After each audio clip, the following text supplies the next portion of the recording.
یو عالم فرمایي وایي څوک چې الله لري دی هر څه لري او څوک چې الله نه لري دی هیڅ هم نه لري. نو چې الله تعالی در سره وي بیا ویره په څه ولې وویرېږي؟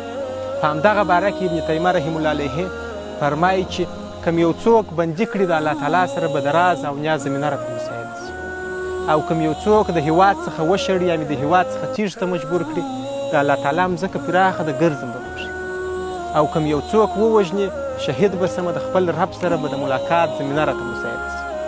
نو چې الله تعالی را سره وي بیا ویره په څه ولې د یو ټیټپوړي انسان څخه وویرېږي؟ په همدغه باره کې رحمان بابا هم وایي چې الله در سره مل نه وي رحمانه، چې لښکر یې در سره وي یک تنهایی. نو بیا ویره په څه ولې وویرېږي؟ السلام.